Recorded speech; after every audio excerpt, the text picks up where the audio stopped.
मेरी नई नई शादी हुई थी। अभी मेरी शादी को एक हफ्ता मुश्किल से हुआ था कि मेरा पति मुझे रोज रात को अपनी ननद के कमरे में भेज देता और कहता कि इसकी कमर की मालिश करो, इसकी कमर में बहुत दर्द रहता है। मेरी ननद अंधी थी, इसलिए हर वक्त अपने कमरे में पड़ी रहती थी। रात को सोते हुए इसके कमरे के बाहर ताला लगा दिया जाता था। जब मैंने अपने पति से पूछा कि आप अपनी बहन के कमरे में बाहर से ताला क्यों लगा कर रखते हैं, तो पति ने कहा कि वह आंखों से अंधी है और देख नहीं सकती और इसे नींद में चलने की बीमारी है, और मुझे ये डर है कि कहीं वो रात के अंधेरे में नींद में चलती हुई कहीं बाहर न निकल जाए। इस वजह से रात को सोते वक्त कमरे के बाहर ताला लगा देता हूँ। ये बात मेरे लिए काफी हैरान करने वाली थी, लेकिन हकीकत ये है कि अक्सर लोगों को नींद में चलने की बीमारी होती है। इस हकीकत से मैं नजरें नहीं चुरा सकती थी, मगर अब जब मैं अपनी ननद को कमरे में मालिश करने जाती थी तो इसको मालिश करते करते मुझे उधर ही नींद आ जाती थी और मैं सो जाती थी। इसलिए मेरे पति कमरे को बाहर से ताला नहीं लगाते थे। शायद वो देखते थे कि मैं अपनी ननद के साथ हूँ, इसका ख्याल रख सकती हूँ, इसलिए वो कमरे के दरवाजे को ताला नहीं लगाते थे। लेकिन मुझे समझ नहीं आता था। मैं तो तेल लगाते ही बिल्कुल बेसुध होकर वहीं पर सो जाती थी और हर रोज मैं खुद यही सोचती थी कि मैं यहाँ पर नहीं सोऊंगी।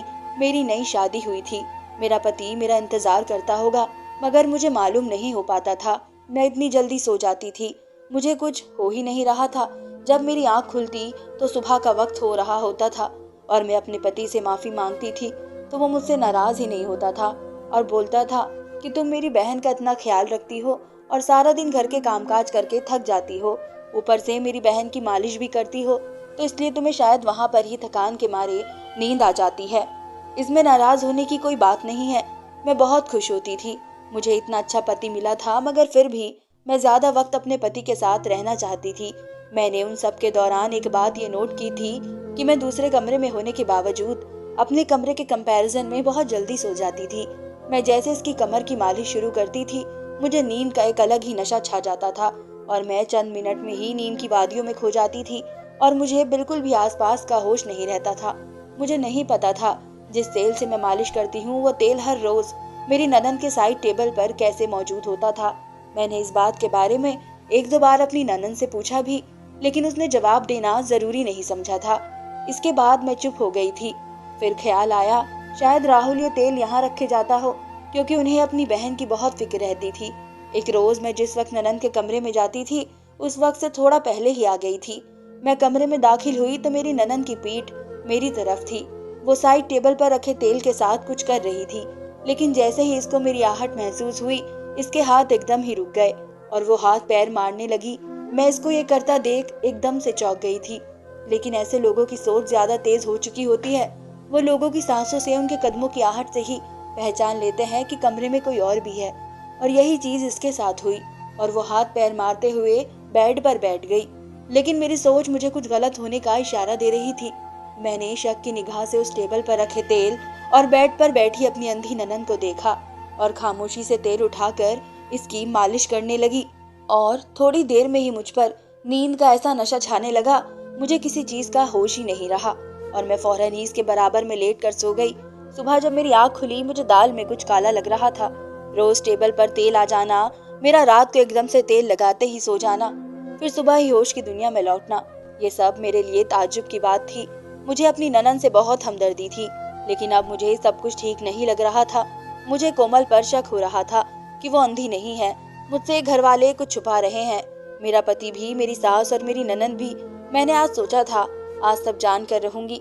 मैंने दिन में ही दिमाग में पूरा प्लान तैयार कर लिया था कि रात को जैसे ही मैं इसके कमरे में जाऊंगी वो तेल बदल दूंगी। मेरा प्लान पूरी तैयार था, अब मुझे इसे पूरा करना था। मुझे रात को बड़ी बेचैनी से इंतजार था। जैसे ही रात हुई मैं इसके कमरे में दाखिल हुई, वो सामने वैसे ही हरकत में बैठी हुई थी। मैंने अपना हर रोज वाला रवैया किया और तेल को हाथ में लिया। इसने रोज की तरह ही मुझे कोई जवाब नहीं दिया था, चुपचाप उल्टी लेट गई थी। लेकिन आज मैं तेल लगाना नहीं बल्कि गिराना था और मैंने अपने प्लान के मुताबिक थोड़ा सा तेल इसकी कमीज के दामन पर गिरा दिया, जिसके मुताबिक वो फौरन उठी। मैं एक्टिंग करते हुए उससे माफी मांगने लगी और इसको पकड़कर वॉशरूम की तरफ चल पड़ी। इसको वॉशरूम में ले जाते ही मैं फौरन ये बोलकर बाहर आ गई कि मेरा दुपट्टा बाहर रह गया है, मैं लेकर आती हूँ। और बाहर आते ही मैंने वो तेल जो बाहर मौजूद था इसको अपने साथ लाई हुए तेल से बदल दिया। और जल्द से जल्द बाथरूम में दाखिल हो गई।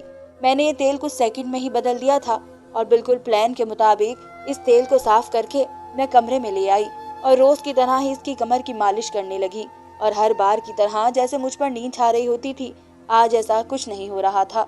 मुझे आहिस्ता आहिस्ता बहुत कुछ समझ आने लगा था, लेकिन मैंने हर रोज की तरह नींद की एक्टिंग की और उसके बराबर में जाकर लेट गई।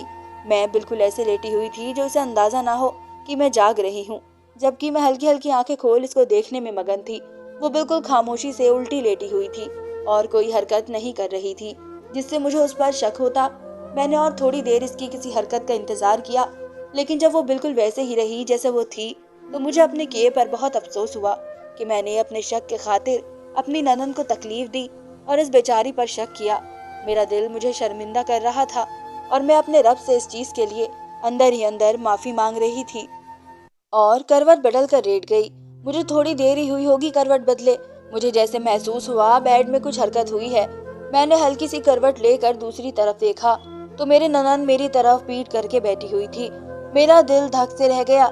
जिस बात का मुझे डर था, जिस चीज का मुझे शक था, वो साबित हो रहा था। वो बिल्कुल आराम से खड़ी हुई और सीधा वॉशरूम गई। मेरी आंखें पथरा सी गई थी।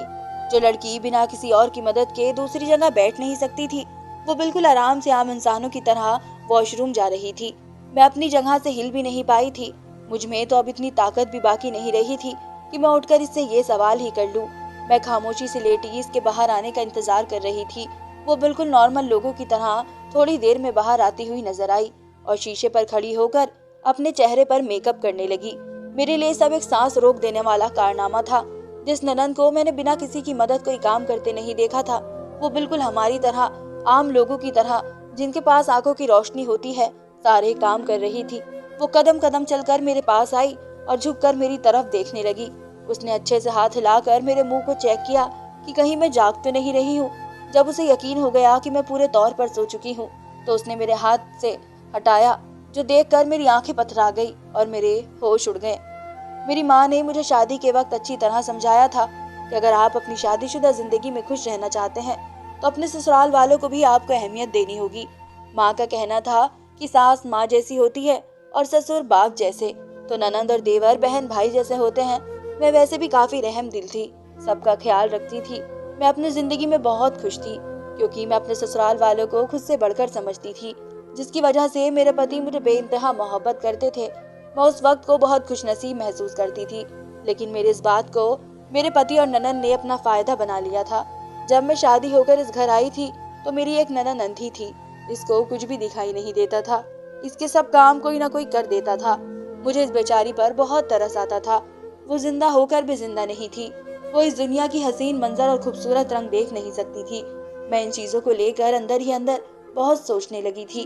कई बार तो मैं घंटा घंटा इस बारे में सोचती थी कि बेचारी कैसे इस दुनिया में जी पाएगी। मुझे इसके भविष्य की भी फिक्र सताने लगती थी। क्या ये बेचारी सारी जिंदगी बिना शादी के गुजार देगी? मैंने इस बारे में अपने पति से भी बात की थी, लेकिन उन्होंने मेरी सारी बात सुनने के बाद इतना ही कहा था कि ज्यादा परेशान मत हो, एक दिन सब कुछ ठीक हो जाएगा। उनकी बात सुनकर मैं खामोश हो गई थी। शादी को कुछ दिन ही गुजरे होंगे। अचानक मेरे पति ने मुझसे रात को आकर कहा, तुम कोमल के कमरे में जाओ, इसकी कमर में दर्द हो रहा है, इसकी कमर की मालिश कर दो और रात वही ठहर जाना। मैं जो सोने के लिए लेटने लगी थी, एकदम हड़बड़ा कर अपनी जगह से उठी और मैंने घबरा कर पूछा, सब ठीक तो है ना? क्या हुआ है कोमल को? मुझे महसूस हुआ था जैसे मेरे पति की आंखों में नमी हो। मैंने उनके कंधे पर हाथ रखा और दिलासा देने वाले अंदाज में बोली, आप परेशान नहीं हो, कमर में तो दर्द होता रहता है, मैं अभी कमर की मालिश कर दूंगी तो वो बिल्कुल ठीक हो जाएगी, इतना ज्यादा ना सोचें। मैं उनकी परेशानी अपने अल्फाजों से कम करने की कोशिश कर रही थी। उन्होंने हाँ में सर हिलाया और मुझे जाने का इशारा दिया। मैं भी कोमल के रूम में गई, जहाँ वो खामोशी से बैठी हुई थी। मुझे एकदम ही एहसास ने घेर लिया। इसको देख मेरी आंखों में आंसू आ गए। वो उल्टी लेट गई। मैं भी फिर बिना कोई बात किए इसकी मालिश करने लगी, लेकिन कुछ ही लम्हों में मुझे ऐसी नींद आने लगी कि मैंने जल्दी जल्दी इसकी मालिश पूरी की और इसके साथ ही लेट कर सो गई। मेरी आंख सुबह ही खुली जब वो वॉशरूम जाने के लिए किसी का इंतजार कर रही थी। मैं इसको वॉशरूम लेकर गई और बाहर आकर अपना काम करने लगी। दिन ऐसे ही गुजरते गए और मैं अपनी ननद की रोज कमर की मालिश करने लगी।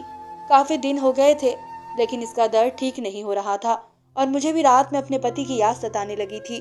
तब मुझे कुछ अजीब सा महसूस हुआ। मैंने हर चीज पर गौर करना शुरू कर दिया। मैं खामोशी से हर चीज को जांच रही थी। तब मुझे ऐसा महसूस हुआ कि यहाँ पर कुछ भी सही नहीं हो रहा है। मेरी सास, मेरा पति, मेरी ननद सभी अजीब से लगने लगे थे।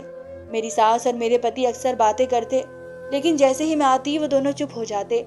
मुझे महसूस होने लगा था कि वो लोग मुझसे कुछ छुपा रहे हैं। मगर अब मैं थक गई थी। हर रोज मुझे ननद की कमर की मालिश करनी पड़ती थी और इसी वजह से मैं थक कर वहां पर ही सो जाती थी। फिर मुझे ऐसा लगने लगा कि कुछ तो गड़बड़ है। मेरी ननद की हरकतें 2 दिन से मुझे कुछ अजीब लग रही थी। इसलिए मैंने तेल बदल दिया, ये देखने के लिए कि वाकई इसके दिल में कुछ है या सिर्फ ये मेरा वहम है। मैंने इस बात के बारे में किसी को नहीं बताया था, क्योंकि हो सकता था ये मेरा वहम हो। अगर मैं इस बात का जिक्र अपने पति से या अपनी सास से करती तो मैं ही उनकी नजर में बुरी बन जाती। सबको यही लगता कि मैं अपनी अंधी और मजलूम ननद पर इल्जाम लगा रही हूँ। इसलिए ये सब करके मैं सिर्फ अपने दिमाग से शक दूर करना चाहती थी। मगर जैसे ही मैंने तेल बदल दिया और सोने का नाटक किया तो हैरान रह गई। वो कदम कदम चलकर मेरे पास आई और आकर मेरी तरफ देखने लगी। उसने हल्के से हाथ हिलाकर मेरे मुंह पर फेरा कि कहीं मैं सो तो नहीं रही हूँ। जब उसे यकीन हो गया कि मैं सो चुकी हूँ तो वह दूसरी तरफ गई और साइड दराज से एक मोबाइल फोन निकाला और किसी का नंबर डायल करने लगी। ये मेरे लिए एक और झटके की बात थी कि वो बिना किसी परेशानी के मोबाइल यूज कर रही थी। और सबसे बड़ी बात ये थी कि इसके पास मोबाइल आया कहाँ से था, जबकि इसके पास तो कोई मोबाइल फोन था ही नहीं। और वो किसी लड़के से बात करने लगी और इसको बोल रही थी कि मेरी भाभी बेहोश हो गई है, अब तुम जल्दी से आ जाओ। वैसे तुम्हारे तेल में कोई जादू है। इसको लगाते ही भाभी एकदम से लुढ़क जाती है। अब भी वो गहरी नींद में सो रही है और मेरा भाई भी सो रहा है। जब से मेरी भाभी मेरे साथ सोने लगी है तो भाई पीछे दरवाजे को ताला भी नहीं लगाते। उनको ये लगता होगा कि भाभी मेरी रखवाली करती है, चौकीदारी करती है और सारी रात वो जाग रही होती है। उनको क्या मालूम कि भाभी तो कमरे में आते ही सो जाती है और मैं अपने भाई को तो सबक सिखा कर रहूंगी। इसको लगता है कि कमरे के बाहर से ताला लगाने से, सिर्फ मोबाइल छीनने से मैं इसकी हर बात मानूंगी। लेकिन ये इसकी भूल है। मैं तो ये भी नहीं जानता कि मैं 1 साल से अंधी बनने का नाटक कर रही हूँ। अगर इसको जरा भी भनक पड़ जाती तो वो मुझे मार डालता।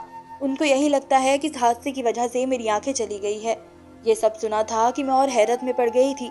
मुझे यकीन नहीं आ रहा था। पिछले 1 साल से मेरी ननद अंधी बनने की एक्टिंग करके सारे घर वालों को बेवकूफ बना रही थी और सबकी हमदर्दियां बटोर रही थी। सब इसकी वजह से हर वक्त परेशान रहते थे और अफसोस इसकी सोच इतनी छोटी थी, सिर्फ अपनी अय्याशी के लिए दूसरों को बेवकूफ बना रही थी, उनके जज्बात के साथ खेल रही थी। ये सब सुनकर मुझे और तकलीफ हुई और सबसे ज्यादा दुख मुझे मेरे पति का हुआ, जो अपनी बहन की वजह से बहुत ज्यादा परेशान रहते थे और अपनी नई दुल्हन को भी बहन की सेवा पर रख दिया था। शुरू में तो मुझे शक हो रहा था कि मेरा पति और मेरी सास कोई ना कोई गुल खिला रहे हैं और ये सारे घर वाले मिले हुए हैं। मगर अपनी ननद की एक तरफ बातें सुनकर मुझे अंदाजा हुआ कि एक लड़की सबको अपनी उंगलियों पर नचा रही थी और सब घर वाले इसकी बातों में आ गए थे। मेरा दिल कर रहा था मैं इसी वक्त उठूं और शोर मचा दूं, सारे घर वालों को इसकी हकीकत बता दूं। मगर न जाने क्यों फिर कुछ सोच के मैं चुप रही। शायद ये सही वक्त नहीं था। जो लड़की इतने वक्त से सारे घर वालों को बेवकूफ बना सकती थी वो कुछ भी कर सकती थी। मैं बगैर किसी सबूत पर उस पर इल्जाम नहीं लगा सकती थी।